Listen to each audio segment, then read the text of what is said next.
Hey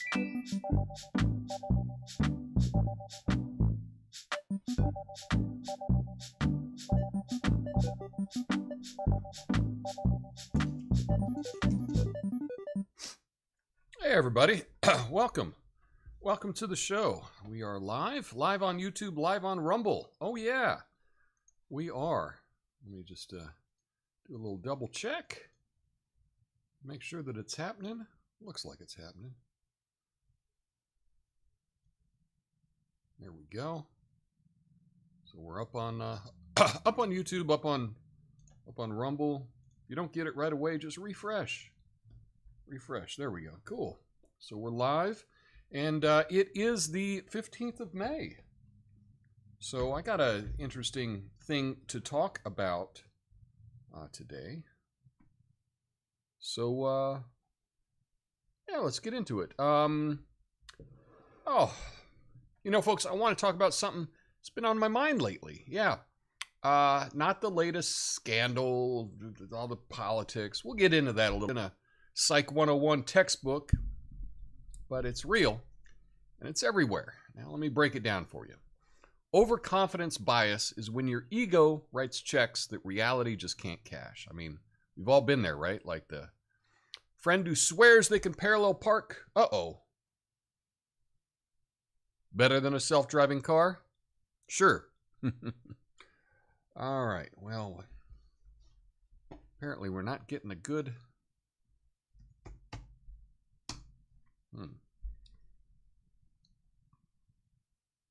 Don't know. Let's see. It says it was not getting a good signal. Yeah, for whatever reason, my internet speed is almost nothing. Almost nothing. That's not a good sign. Ah, Comcast.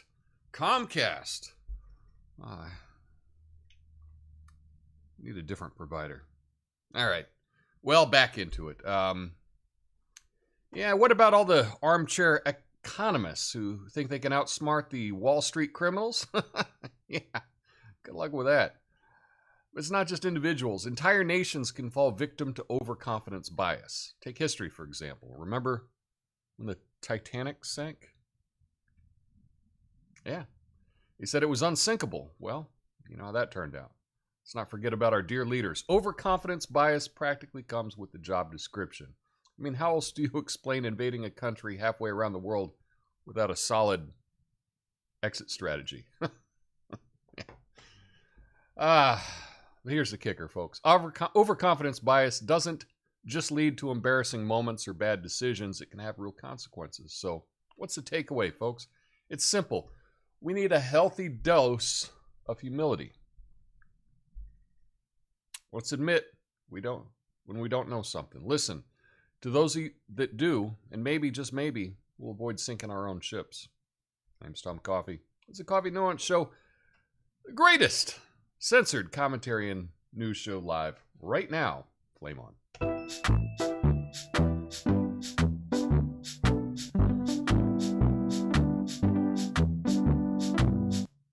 Oh boy, getting all kinds of errors in the stream. How about that? Well, we'll keep working on it.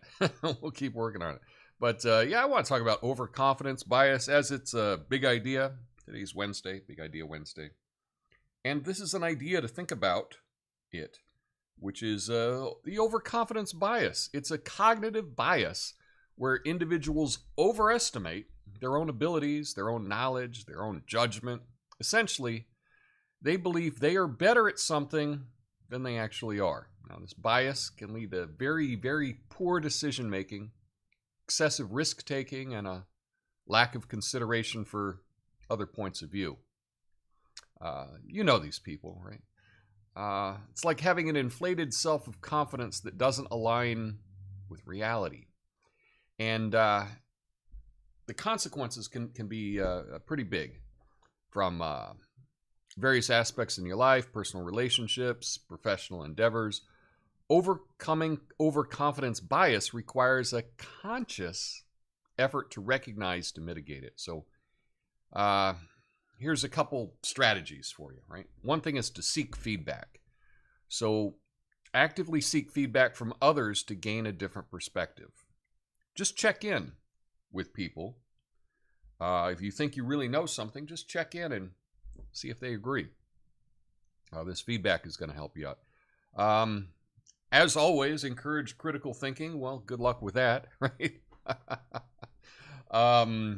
You know, wouldn't everything just work better if we were all critical thinkers? I know. You can't really tell people to think, but I'm telling people to think. But what you want to do is just foster a culture where critical thinking and questioning your own assumptions is like okay and encouraged and not just dismissed outright. So encourage skepticism, open-mindedness, that kind of stuff.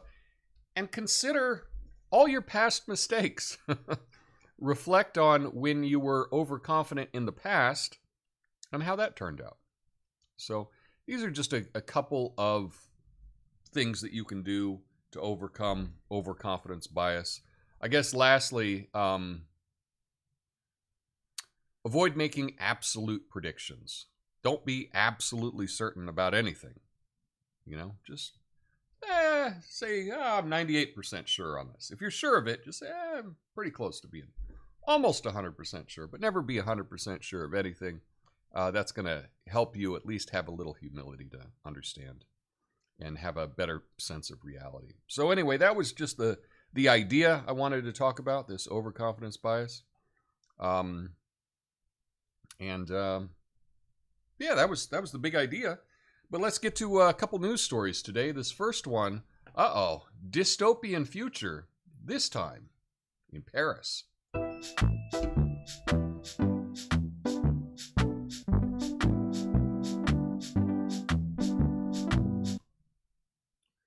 Okay, so parts of Paris will be off limits without a QR code this summer. Paris will implement zone-based restrictions for the Olympics, requiring a pass jeu for access.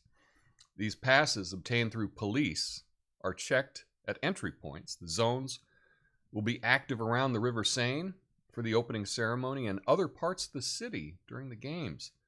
The measures aim to enhance security following past terror attacks. Access to affected zones can be checked online.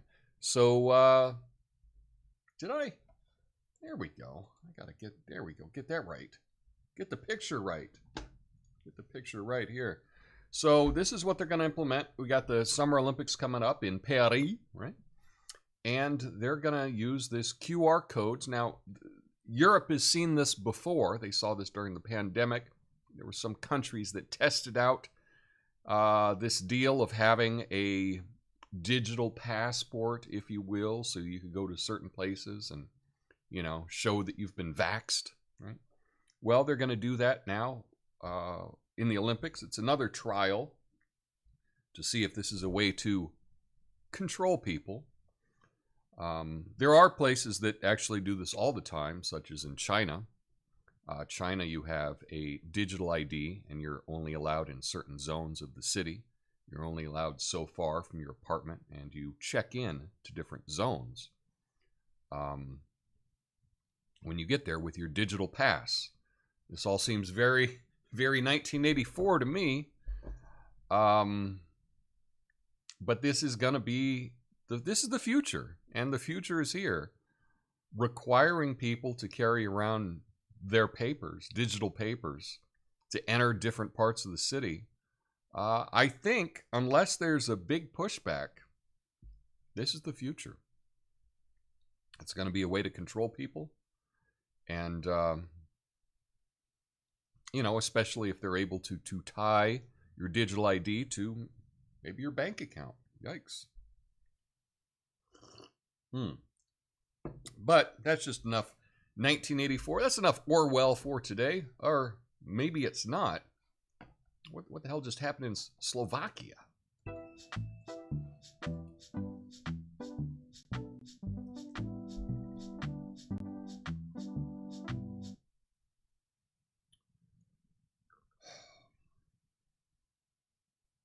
So, Slovakian Prime Minister was shot. Pro-Putin leader Robert Fico fighting for life after assassination attempt as gunman 71 arrested.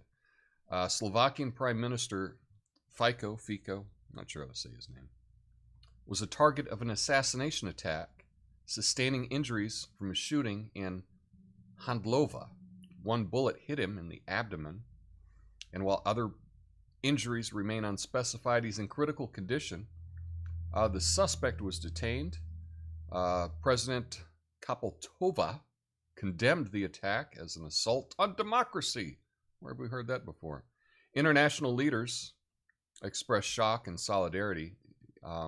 Fico's controversial policies, including halting military aid to Ukraine and embracing pro-Russian sentiments, have polarized Slovakia. So this was a guy that didn't want his country to keep sending money to Ukraine, and his leader was shot.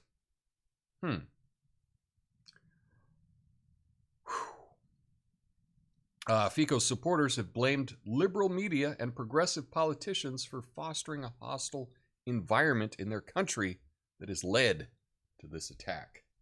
Well, this guy was known as the Slovakian Trump. He was shot. World leader shot. But he was, this guy was a kind of more conservative leader. And I don't know, is this making front page news today? I don't know. I don't know if it is or it isn't.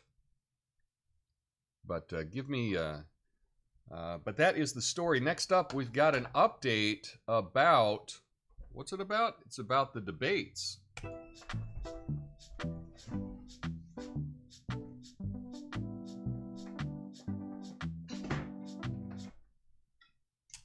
I'm here. Oh, I'm here. I just realized my laptop wasn't plugged in.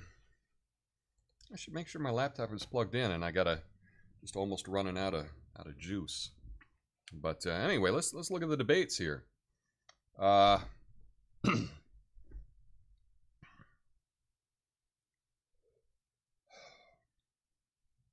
RFK Jr.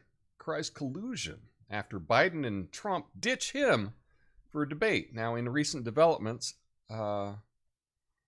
analysis suggests third-party candidates could significantly impact the 2024 election. RFK Jr., a wildcard candidate, accuses Trump and Biden of colluding to exclude him from debates. Now, despite this, Biden and Trump agree to a June 27th debate hosted by CNN, preceding formal nominations. Biden rejects the traditional fall debates, proposing 2 in June and September. So just 2 debates.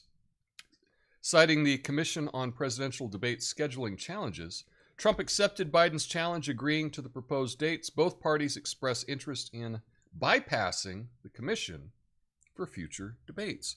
Well, how about that? How about that?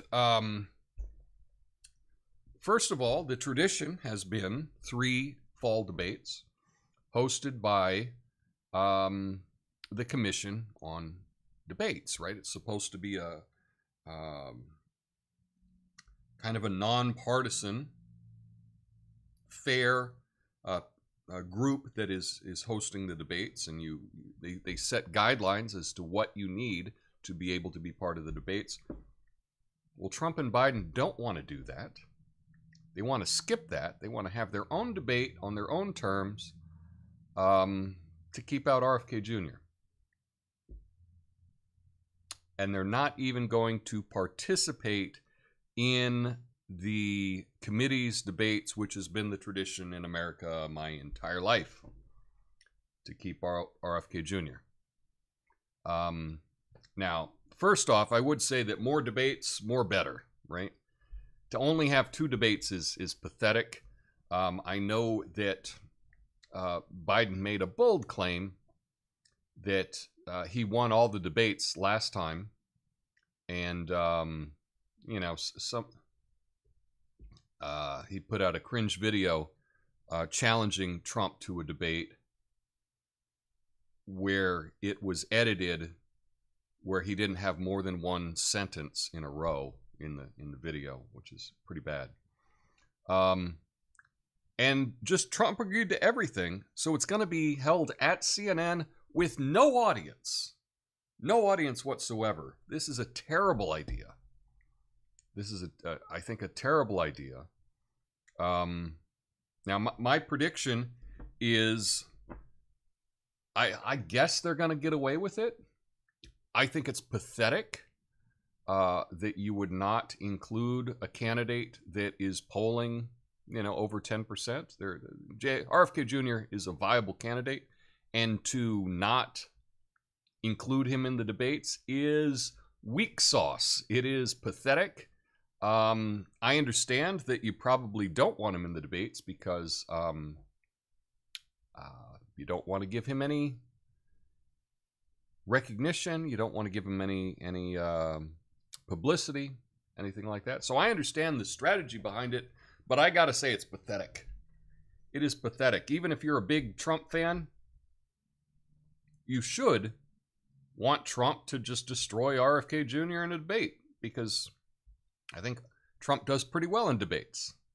Now, we really can't expect Biden to do anything. Neither Trump nor Biden debated anybody in the primaries, which I also thought was pathetic and weak. And I don't know about you, but I'm not a big fan of being pathetic and weak. So we'll just have to see how this plays out. We'll just have to see if they're going to get enough pressure to include RFK in any of the debates. But it looks like they're not going to do it. It looks like they're not going to do it. Now, I still believe that Biden will not be the candidate for the Democrats come fall. I believe that it will be changed at the convention. That is something that I predicted over a year ago on this channel.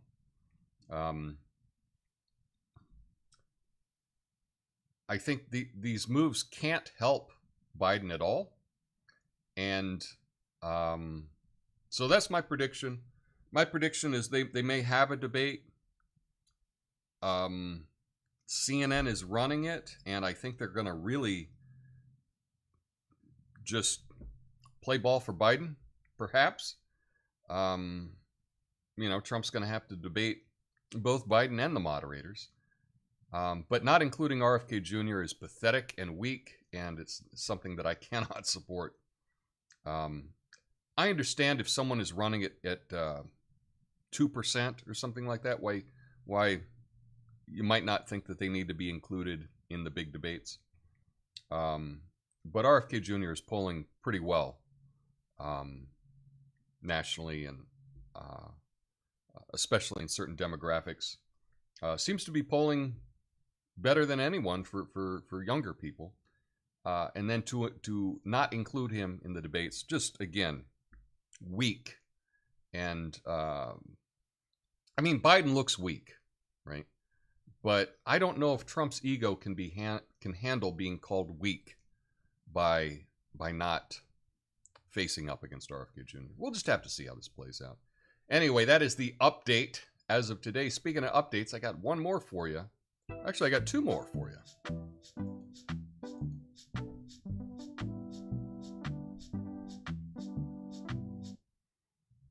Red Lobster closed 100 locations across the U.S., listed on their website. Parent company TAG Brands hosted an auction of 48 closed locations. Closures included outlets in various states, with some employees learning from colleagues rather than official communication.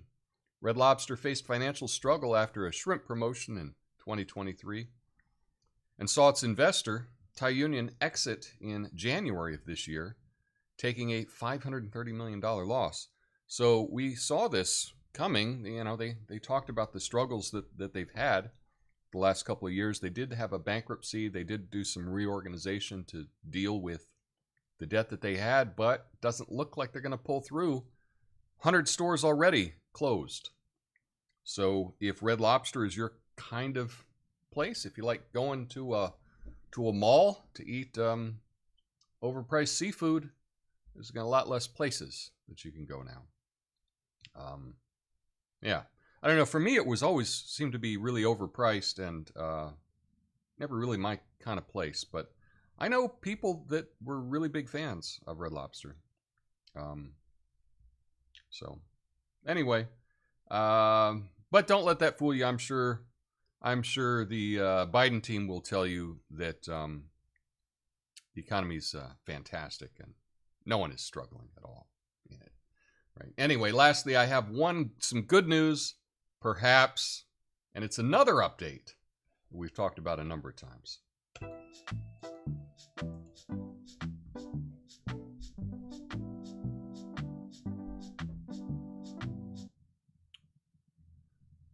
Sriracha shortage looming? Well, makers of the iconic sauce temporarily halted production. Huifeng Foods, the maker of the popular Sriracha hot sauce, is facing another potential shortage due to a lack of ripe red jalapeno peppers from Mexico caused by a severe drought. The company has announced it will not produce more Sriracha until after Labor Day, citing the unripeness of the peppers. I haven't heard that word before, unripeness. Yeah. The shortage is not the first. The company experienced crop failures in 2022 and had issues in 2023 as well. While other Sriracha makers haven't reported shortages, Huifeng Foods Sriracha is particularly affected due to its iconic red color, which could be compromised if made with green peppers. So, yikes. So anyway, I did, but here's the good news. It's still in the store. It's still in the store. If this is your jam, run out right now and you can buy some. I looked this up. This is actually good for a year and a half. So if you go out and you buy a bottle or two, it should get you through the shortage. This particular bottle I bought yesterday, it says, used by September 2025. So I'm good with this bottle. I tried to buy a couple bottles. I went over to the, one of the Asian food markets on 82nd Avenue. And I took 3 up to the cash register, and she took 2 of them and put them to the side and said, only one. Only one bottle for you. So they had a limit on the number that you could buy. But the good news is it's still in the stores. At least it was last night. So if you love it as much as I think a lot of people do, up here in Portland, we just kind of use this like ketchup. We put it on everything. But if you do, and you like this traditional package, you can run out and hopefully grab it today before it's gone, because they're halting all production until the end of the summer. So it's probably going to be there'll probably be a shortage for a little while. But the good news is it's still in the stores, and trying to find some good news. And I looked up how to say it, because I think I always say it wrong. But it's S-E-E, just think of like the sea, or to see, but it's Ra-cha, Sriracha, because it's, I guess, by the sea, and the little village's name is Ra-cha. So Sriracha. So it's not Sri or something like that, and it's not Rach. It's not Racha. It's Ra-cha. Sriracha. And I'll probably forget next time I say it. But anyway, stick around for the after show. I'll be going through your comments. And I hope you all have a beautiful, gorgeous day today. I'll be back on Friday with a fact check. And perhaps we'll be live on Rumble Studio next time. I did a little thing beforehand where I did some testing, and I'm still trying to figure out how to get my little audio music into it. I can everything other than that, I got everything else worked out. So that's the one last thing I'm trying to sort out before that. But hopefully by Friday. Anyway, have a great day. I will see you on Friday, and I'll see you in the after show. Peace.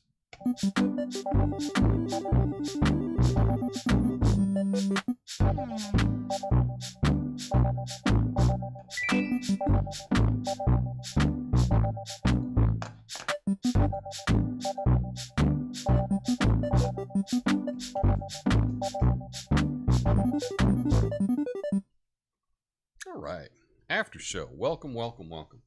Let's check out the chat, and I think should have got this set up beforehand. There we go. And then, but not a lot of chat today because not a big show today. That's okay. That's okay. What's up, Doug? I get humility on the disc golf course. I bet you do. I have no overconfidence whatsoever in disc golf. Disc golf, hit me up because I'm trying to get better at disc golf. The fun thing about disc golf is it has nothing to do with strength whatsoever, because it's very frustrating when I go out there and there's a kid that weighs 100 pounds less than me, like a 14-year-old, and he just whizzes that disc, about 3 times further than I can throw it. So it's all technique, and strength has almost nothing to do with it. Apparently, we are not receiving enough video to maintain smooth streaming on YouTube. Not sure what's up with that, but probably in the future I should reset my router and everything an hour before going live, so that I will add that to the list of everything else I need to do before I go live. Hey, what's up, Natasha? Sriracha sauce is not carnivore, Tom, but neither is garlic, of which I use plenty, and neither is coffee. I know, but I can be mainly carnivore, right? Make some exceptions. But it is good on eggs. Hashtag Big Idea Wednesday. Hashtag Coffee Gang. What's up, Gonzo? Sriracha. I'll get it eventually. Scarcity. If word gets out, this can be worse than the run on toilet paper. Scalpers and resellers. Yeah, I like I say, I would have bought a couple. I took 3 up to the register, and it's a pretty good price. The price is actually much better. We had I remember like 2 years ago, this was up to like $10 or so. But this is the 28 ounce, and I got it for $4.99, I think, yesterday. So it's a much better price. Could be the only thing that's come down in price this year. But I think it was just artificially high last year. I put that S on everything. Same here, Ox. Same here. I put this. I put this on so many things. Growing up in New Mexico, I would have fresh chopped green chili, and we just have a bowl on the table, breakfast, lunch, and dinner, and I put that on everything. But it's hard to get. Well, it's not hard, but it's expensive. It's expensive to do that up here in Oregon, to get that kind of chili up here, especially fresh. But anyway, so yeah, that's it. That's the good news. That's the after show. That's all I have. I'm going to keep working on this Rumble Studio thing, because then I might be able to put it out to a couple more platforms live, and that'll be interesting just to see if we can get any more people involved. But I just need to figure out one last thing, is how do I get 2 different audio sources into the same computer? But that's a good thing to figure out today. So I got something to work on. Anyway, thanks everybody. Y'all have a beautiful day. I'll see you Friday. Peace.